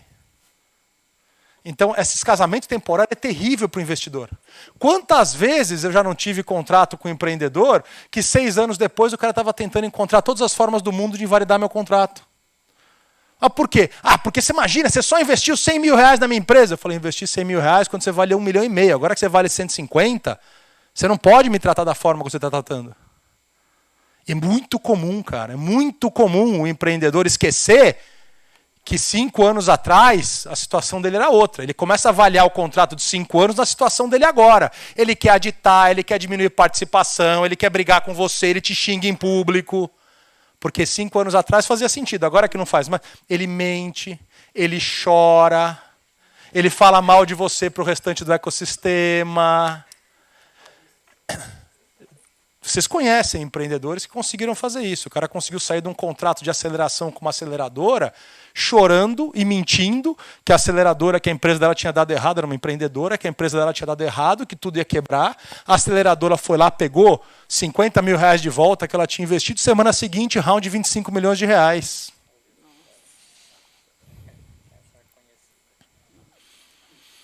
Entendeu? Só que aquela aceleradora literalmente quebrou por causa disso. E nenhum empreendedor mais foi acelerado por ela, porque o caso de sucesso que aquela aceleradora tinha era aquele empreendedor, era aquela empreendedora, na verdade. E essa empreendedora está voando, jornal o tempo inteiro e tal, aparecendo ali, em época de pandemia. Então, esse tipo de coisa é muito complicada, cara. Eu tenho contrato de advisor com um empreendedor agora que não fala mais comigo. Porque ele acha que quanto eu cobrei de advisor para ele 5 anos atrás, pelos 5 anos que eu fui advisor dele, é demais. Dica, era 2% da empresa. Só que agora que o cara vale 200 milhões, isso é muito dinheiro, não vale mais isso. Cara, esse é o business. E quando a gente está no zero, não tem ainda o investidor, né? Como que a gente faz para poder chegar e, assim, em que momento que a gente define estamos prontos para o investidor? Isso é muito interessante. O melhor momento para você ir atrás de investidor é quando você, A, já provou que você tem clientes para o teu produto, B, você não está precisando para sobreviver. Aí o investidor olha e fala, nossa, meu dinheiro vai chegar aqui para amplificar os retornos dessa empresa. Esse é o melhor dinheiro que o investidor investe. O primeiro investidor. Mas tem especificidades. Tem empresa que vira e fala, sem um investidor eu não consigo fazer nada. Então eu preciso primeiro encontrar um investidor para depois andar. E tudo bem, desde que você consiga comprovar que esse de fato é o teu caso. 9 em cada 10 vezes, não é. 9 em cada 10 vezes, você podia provar que o seu modelo de negócios funcionava sem o dinheiro do investidor. Ah, mas que o dinheiro do investidor era muito mais fácil. Era, né? Se eu tivesse 2 bilhões de reais, também era muito mais fácil para mim. O mais interessante é, se você conseguir mostrar que você vende e fatura 5 a 10 mil reais por mês, esse é o melhor momento para você procurar teu primeiro investidor. Porque você já conseguiu mostrar que você faz o produto, que você encontra o cliente, que o cliente vê valor no teu produto, que você consegue precificar direito, que o cliente paga, que você consegue entrar no cliente e fazê-lo pagar. São duas coisas muito diferentes. Entrar num cliente e conseguir que ele pague. Entendeu? São coisas muito diferentes. Eu conheço muita gente que consegue entrar no cliente, está 2 anos negociando com o cliente, e o cliente fala, só falta eu conseguir pagar, o resto é o que tem tudo, o resto está tudo certo aí. Só falta eu conseguir pagar. E para pagar tem que passar pela homologação, pelo compras, pelo jurídico, aí tem que passar pelo financeiro, aí tem que passar pelo Papa, né? Vai e volta para Roma e vem para cá. Então, assim, eu conheço gente que demorou 2 anos. Depois de falar, compro, para conseguir de fato vender. Demorou 2 anos uma empresa para o cara conseguir de fato comprar. 5 a 10 mil. O que é bruto? Não, emitiu 5, 10 mil reais de nota fiscal no mês. Marco. Emitiu no mês 5, 10 mil reais, no mês seguinte você consegue emitir 5 a 10 mil reais de novo. É isso que o investidor olha e fala, nossa, para mim isso começa a ser atraente. Os anjos já começam a se interessar por uma empresa nessa configuração. Marco, quais critérios que eu devo avaliar para saber se eu devo ir atrás de um projeto PIP, FAPESP ou de um investidor? Ótima pergunta. Infelizmente, eu vou fazer uma coisa que é meio chocante para vocês. Servidor público não entende nada de empresa. Chocou alguém? Por favor, façam caras chocados para mim, vai. Deixa. Oh! Então, frequentemente, os editais feitos pelo poder público, eles às vezes mais te atrapalham do que ele te ajuda. Tá?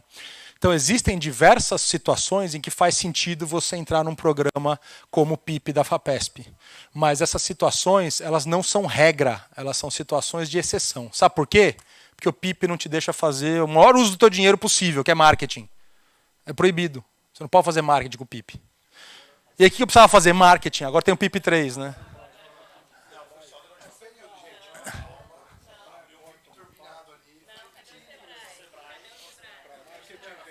Legal, parabéns, Sebrae.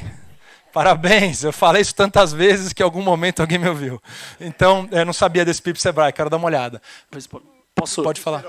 PIP em esteroides. É o PIP feito por quem entende de empresa, é isso? É porque acho que a captação acho que é até 1 milhão e depois vai 250 mil, não é isso? É isso.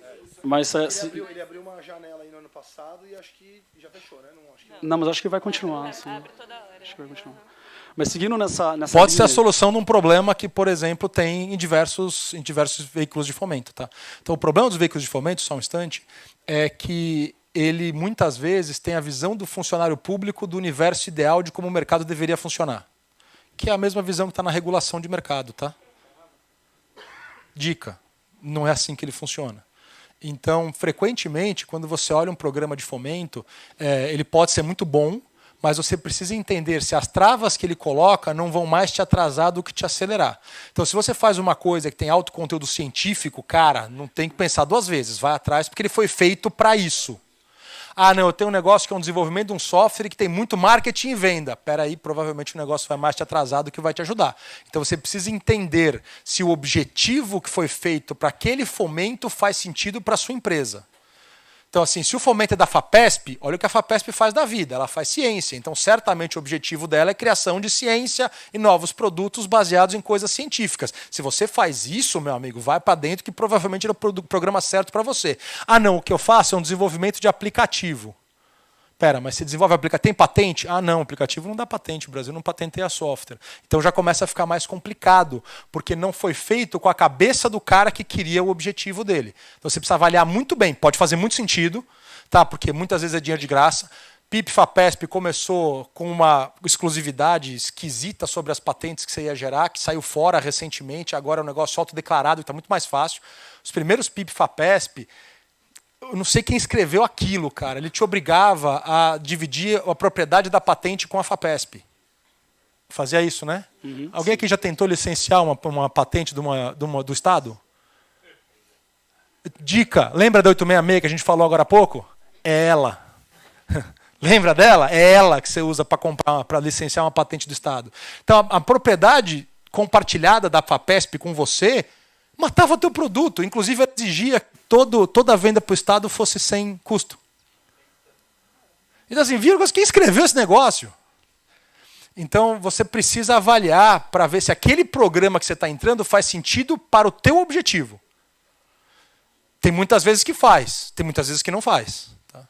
Então, você avalia muito bem o programa e quais são os pontos positivos e lembra dos negativos. Eu sei que as edições recentes do PIP tiraram completamente essa insanidade e agora você autodeclara o quanto você acha que de propriedade tem no teu produto atual e você paga uma taxa de quanto você acha que tem. Fantástico. Eu consigo... Eles abriram mão agora da propriedade. Mas até isso, melhor ainda. Até porque você não usa tudo para desenvolver o produto todo. Não, mas eles falavam, olha, eu acho que tem 2% do meu produto aqui, você declarava e pagava 2%.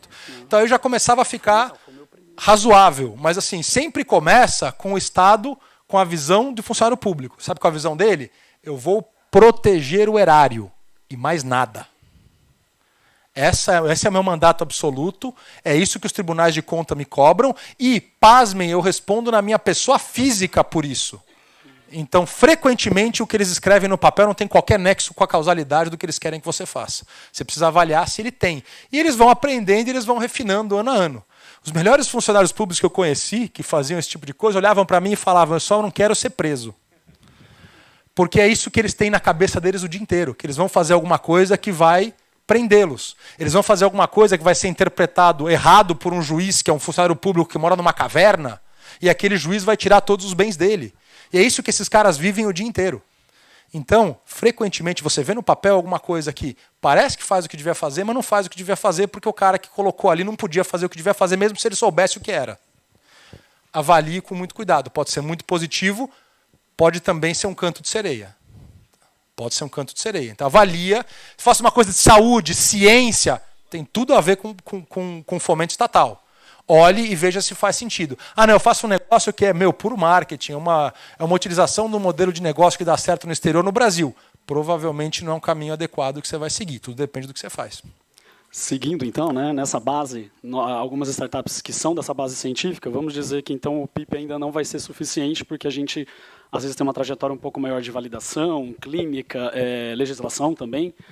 E aí, eu queria saber a percepção sua que você tem de como que está hoje essa parte da gente conseguir captar financiamento, startups que são de base científica, que vão demorar mais do que outras startups, né, que são mais digital para dar esse retorno. Hoje, a gente sabe que fora é um pouco diferente, né? E no Brasil, a gente ainda tem alguma dificuldade. Isso está mudando? Qual que é essa perspectiva?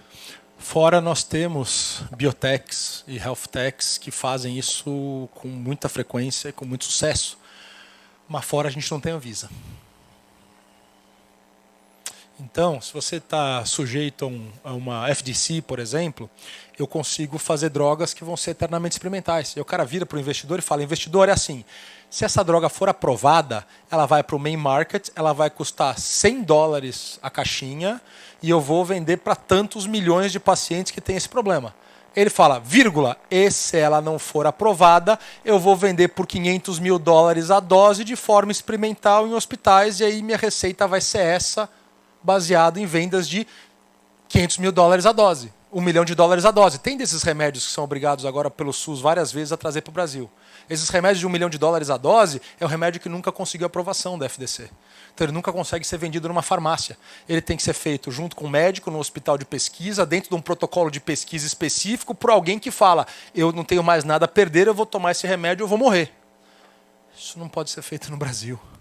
Então, metade do problema que deu errada a aprovação, eu não consigo fazer no Brasil. A Anvisa não te permite fazer esse tipo de medicação no Brasil. Então, quando você fala de medicação, a medicação nos Estados Unidos, por exemplo, ela tem muito mais valor e ela tem muito mais presença no investidor do que no Brasil. Porque lá o cara vira e fala, se eu não conseguir aprovação, eu ainda assim vou ter uma receita de pesquisa eternamente e aí eu vou cobrar $500 mil mesmo. Não, mas aí você não vai atender a população toda? Não, mas alguns eu consigo atender. E esses alguns vão se beneficiar ou não da minha droga, que pode ter 50% de chance de falhar. O cara que vai morrer no que vem, tem 50% de chance de falhar, o cara tem $10 milhões, você acha que ele não paga $500 mil na droga, com 50% de chance de acerto? Só que isso no Brasil é proibido.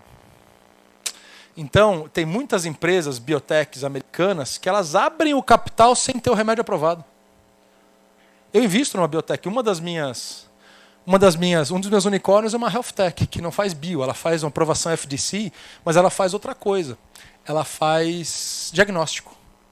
Ela conseguiu criar uma tecnologia de diagnóstico que ainda não conseguiu aprovação do FDC, mas ela já vende para pesquisa para 500 universidades americanas que compram para rato, cachorro, para lecionar, para ensinar. Lá você pode fazer isso com maior tranquilidade à margem do sistema regulatório. O sistema regulatório no Brasil é onipresente, você não faz nada à margem dele. Então, é muito mais difícil eu conseguir... Não é a Elizabeth Holmes, não, né? Não. Para quem não sabe, Elizabeth Holmes foi um dos famosos casos de dinheiro demais com um produto e resultado de menos que acabou... Já tive um caso desse no Brasil, tá? Não era biotech, mas eu já tive um caso no Brasil em que o empreendedor mentia relatórios assim, homéricos, todo mês falando, nossa, o cara está seguindo aí a trajetória modelo do sistema de startup, do sistema empreendedor. Animal, esse cara vai voar, não, unicórnio em 2 anos, isso aqui vai. O cara estava só mentindo o relatório e usando o cartão de crédito da irmã para pagar a conta. Eu não estou brincando.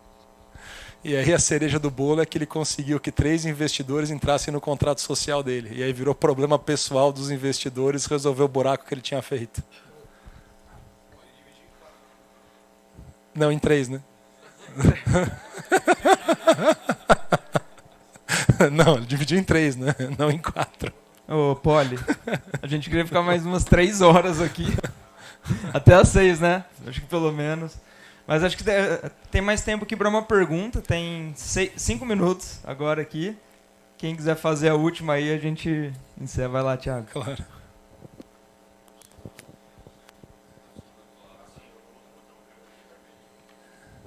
Alô. Bom, então no início você falou um pouco sobre a parte da taxa de juros para o investidor, mudou um pouco o cenário, né?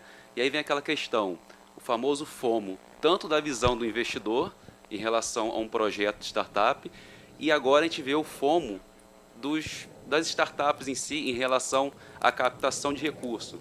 Porque, poxa, se eu perder essa captação de recurso pequena agora, pode me dar uma amplitude maior e, ao mesmo tempo, esse investidor não olha mais para mim. Como você vê esse equilíbrio entre o FOMO para o investidor e o FOMO para as startups, em relação a esse eterno alinhamento de expectativa? O FOMO, no caso das startups, ele vem da dificuldade de você prever o resultado da startup. E essa é a regra do jogo. Startup ela é imprevisível, ponto. Ela é imprevisível quando você vai calcular valuation, ela é imprevisível quando você vai calcular crescimento, ela é imprevisível quando você vai calcular sucesso do modelo de negócios. Ela é o oposto de uma empresa tradicional, onde tudo é relativamente previsível. E ela não tem a capacidade da empresa tradicional de trocar a pessoa se a pessoa não estiver performando no projeto. Então, quando uma empresa tradicional avalia uma oportunidade, ela nunca coloca na conta o risco da incompetência do talento que vai executar. Porque ela troca o talento. Ela vê e fala, esse cara não está performando, eu acho que a culpa é dele, eu vou trocar. E ela troca de novo, e ela troca uma terceira vez, e aí ela decide, pô, não importa quem eu coloco aqui, não vai funcionar, então esse projeto não funciona. Petrobras? Ela consegue trocar pessoas.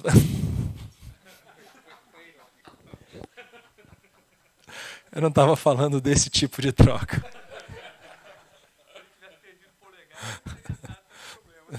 Não ter esse tipo de troca.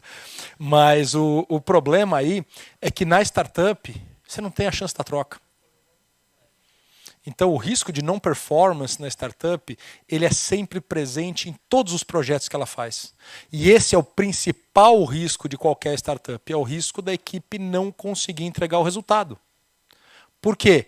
Por incompetência, por falta de competência sobre assuntos que eu não achava que eu precisava ter competência a hora que eu formei aquele time. E esse risco ele não existe nas empresas tradicionais e ele não existe no universo da maioria das pessoas que tomam decisões de investimento em coisas que não são startups. Então esse risco em particular, ele é o risco que diferencia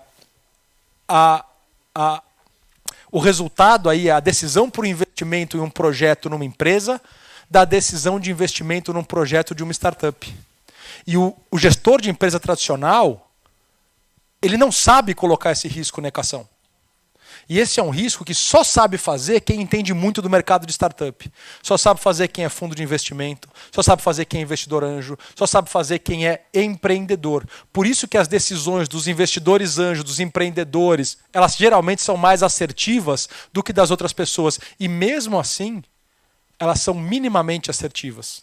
A verdade é que tem muitos fatores fora do controle dos empreendedores que influenciam no sucesso de uma empresa. Por exemplo, eu estava começando um projeto, literalmente começando um projeto, que era um projeto super revolucionário, que ia ser uma insurtech no final do dia, e que ela funcionava sem problema nenhum, com a taxa de juros em até 10%. Nem comecei, né? Por sorte. Por sorte está lá parado numa gaveta. E aí, sei lá, para o meu filho, talvez, quando a taxa de juros baixar dos 10%, pode começar a perseguir. Porque a gente não vai ver taxa abaixo de 10% anytime soon. Não importa o que as pessoas mais otimistas tentem te dizer. Eu não sei se vocês se atentaram, mas nós acabamos de passar um gasto, né, através da famosa PEC dos auxílios, que a economia já chamou de uma PEC kamikaze, que é da ordem de 41 bilhões de reais esse ano. Você sabe qual é o valor que o Executivo Federal tem para fazer investimentos? O total do valor que ele tem para fazer investimentos, em tudo que ele faz de investimento, que não é repasse, não é folha. Sabe quanto ele tem de investimento? 40 bi. ele acabou de passar uma PEC que é mais do que todo o dinheiro que ele tem para fazer investimento. Quais são as chances de a gente ter uma taxa de juros de 1 dígito em qualquer momento próximo do que nós estamos aqui? Pode ser que venha, mas vai ser marretada. A taxa de juros marretada não adianta, né? Ela tem que ser sustentável. Sustentável ela não vai acontecer em nenhum momento rápido. Então, o que aconteceu com o meu projeto que precisava das taxas de juros abaixo de 10%? Eu vou fazer talvez na Suíça, em algum outro país. Na França, porque no Brasil não vai acontecer. Nossa realidade não é essa, nossa realidade é outra, a gente precisa aceitar a realidade sobre a qual nós vivemos. Então é assim que funciona, você precisa ver os projetos que fazem sentido e fazer a seleção dos projetos que fazem sentido naquele momento. E a seleção de um projeto de uma startup, ela é muito diferente da seleção de um projeto de uma empresa tradicional, porque envolve a capacidade dos recursos de fazer uma entrega, somado a todo o risco que uma empresa tradicional teria se essa empresa tradicional fosse perseguir esse projeto, o que faz com que o risco dela seja muito maior. Como o risco dela é muito maior e as pessoas têm muita dificuldade em avaliar a chance de sucesso de um projeto, elas naturalmente olham e falam, cara, não sei avaliar, e se der certo? E esse é o famoso FOMO, né? O Fear of Missing Out, é o medo de não estar embarcado num negócio que deu certo. E todo mundo tem, investidor também tem. Já viu? Alguém aqui já buscou por antiportfólio dos fundos de investimento? São todas aquelas oportunidades que os fundos passaram e não investiram. Ele vira e fala, cara, eu passei essa oportunidade e eu não investi. Eu tenho Banco Neon no meu antiportfólio. Eu não investi no Banco Neon quando me deram a oportunidade. Então, os fundos, você pega os fundos americanos, pega aí do pessoal do Bessemer.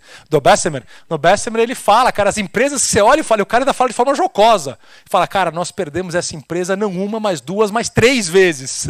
Em 3 rounds diferentes a gente falou não para esse cara, que hoje é um unicórnio. Então, assim, você tem esse medo de investimento, mas o investidor, que ele é um investidor usual de startups, ele vira e fala, cara, se eu for investir em tudo que passa na minha frente, eu estou ferrado. Então eu aceito perder um pouco. Agora, aquele investidor que não é um investidor usual em startup, ele olha e fala, cara, qual que uma dessas daqui vai dar certo? Já sei, vou investir R$1 em todas. Porque ele está com medo que uma delas dê certo. Então, assim, esse não é o business. R$1 em todas é um spray and pray, né? Que é uma técnica que eu espalho R$1 para todo mundo, as que der certo funcionam. E, cara, estranhamente é uma técnica vencedora. Porque como tem muitas variáveis que você não pode e que você não identifica dentro de um ecossistema, você faz lá um filtro do absurdo e tudo mais você vira e fala, cara, se eu não acho que isso aqui é um absurdo, eu invisto. Tem fundos que fazem isso. E tem fundos, tem mais de 1000 startups investidas que funcionam assim, cara. É filtro do absurdo.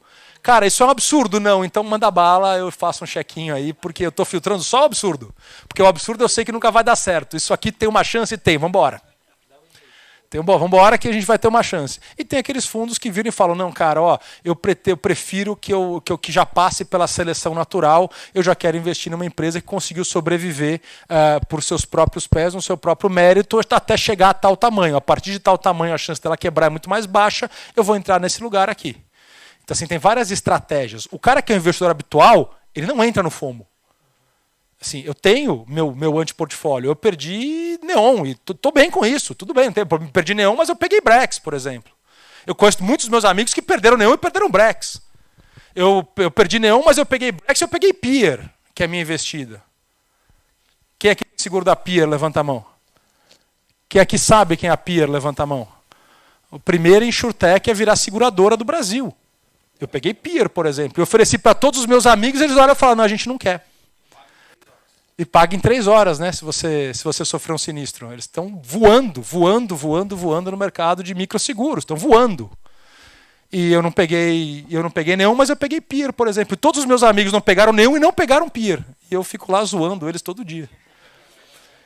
Que eu peguei Peer e eles não pegaram Peer. E aí tem uma empresa americana lá que todo mundo, meu grupo de amigos decidiu investir, falou, vamos investir.